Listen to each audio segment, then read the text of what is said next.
Selamat sore teman-teman.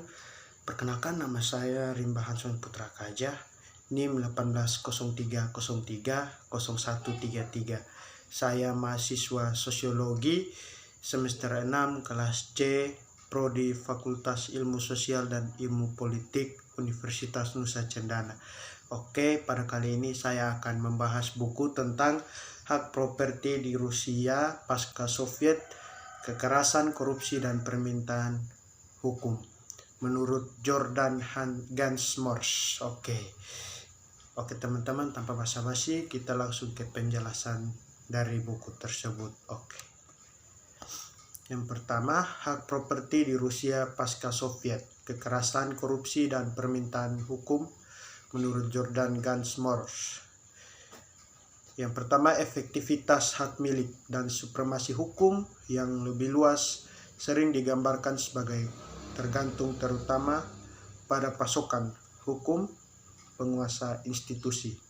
Namun pentingnya permintaan dalam sektor swasta hukum sering diabaikan.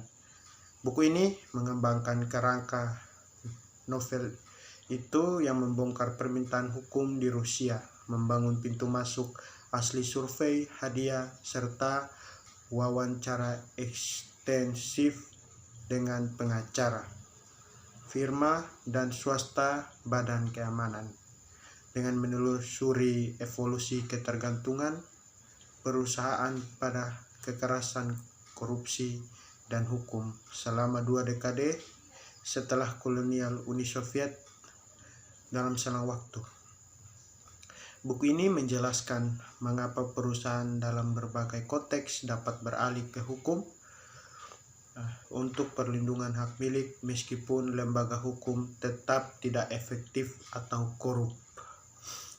Kita yang kedua, analisis rinci sisi permintaan.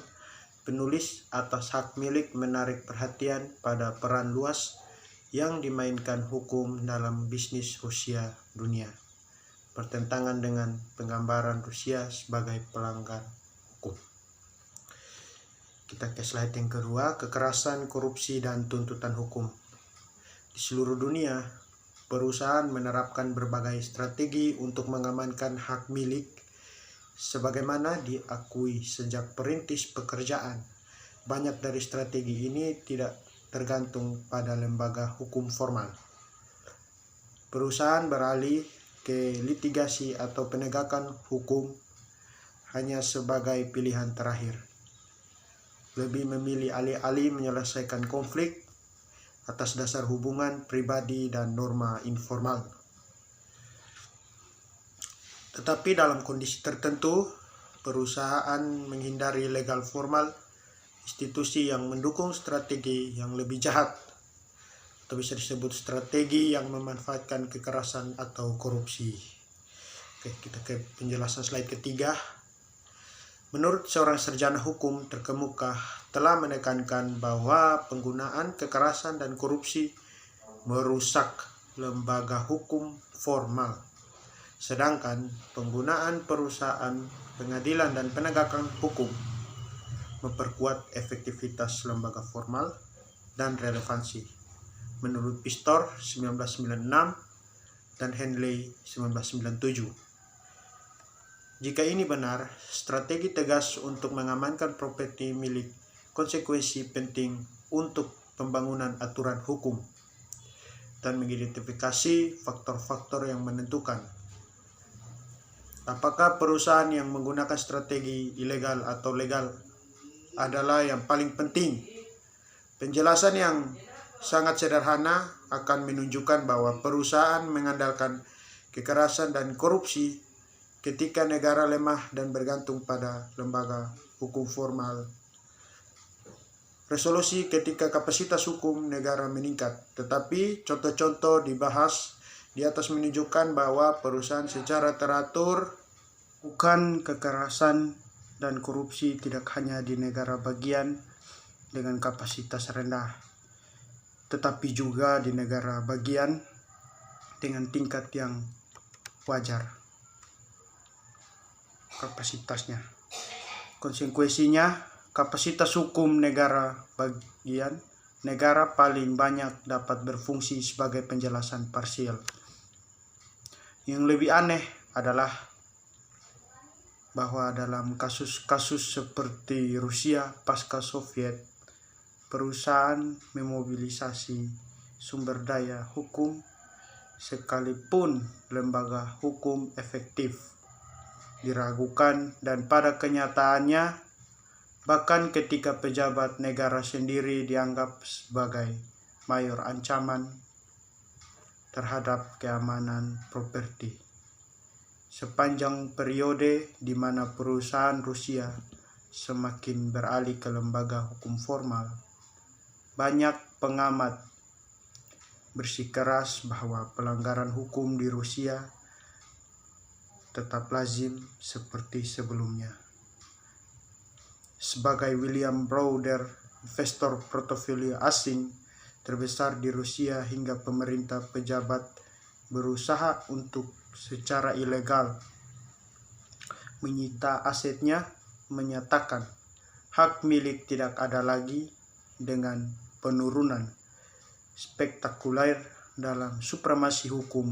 Segala sesuatu mungkin terjadi di Rusia sekarang. Browder 2009. Kita masuk ke slide berikutnya, yaitu kasus Rusia pasca Soviet. Mengapa fokus pada Rusia selama 2 dekade setelah Uni Soviet runtuh di awal 1990-an? Teori permintaan institusional berkembang dalam buku ini menawarkan wawasan umum tentang interaksi antar negara, kapasitas hukum. Hambatan sisi permintaan dan efektivitas alternatif kepada lembaga hukum formal. Namun, era pasca Soviet Rusia suatu waktu perlu dicatat bahwa model-model ini berfokus pada pengaruh aktor swasta, baik sebagai pemilih atau pelobi, tentang pembentukan lembaga formal daripada penggunaan lembaga oleh perusahaan. Bisa kita lihat dalam kasus Rusia pasca Soviet ini ada pertanyaan bahwa mengapa fokus pada Rusia selama 2 dekade setelah Uni Soviet runtuh di awal tahun 1990-an. Di sini maka muncullah suatu teori,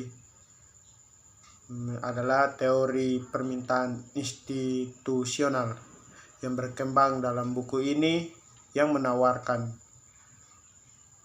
umum tentang interaksi antar negara, kapasitas hukum, yang berkapasitas hukum.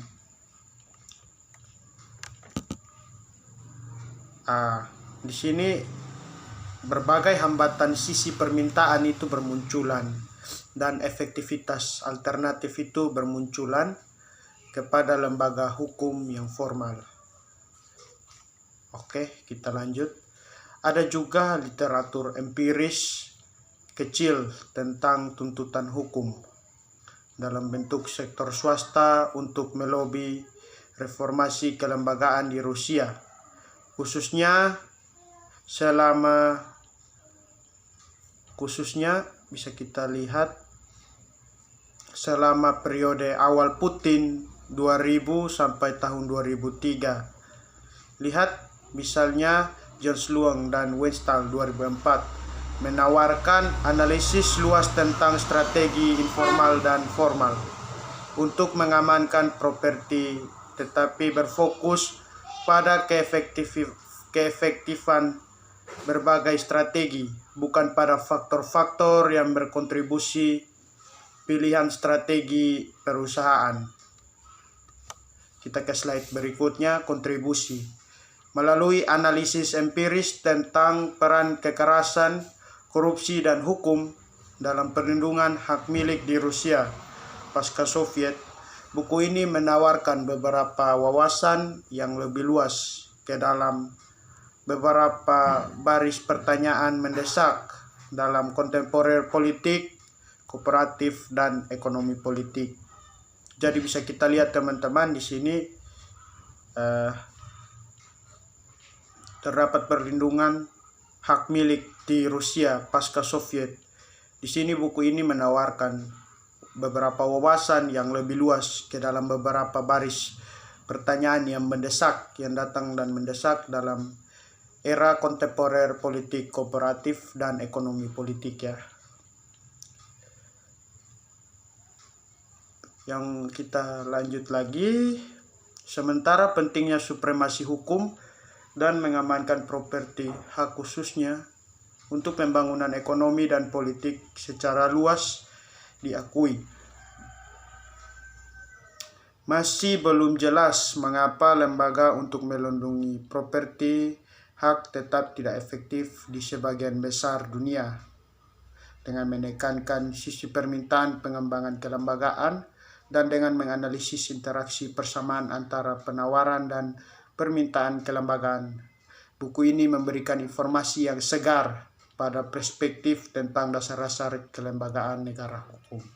Oke teman-teman, itu sekian dari review saya tentang buku yang berjudul Hak Properti di Rusia Pasca Soviet, Kekerasan, Korupsi, dan Permintaan Hukum menurut Jordan Gansmore. Oke teman-teman, jika masih ada kekurangan, saya mohon maaf. Sekian, terima kasih.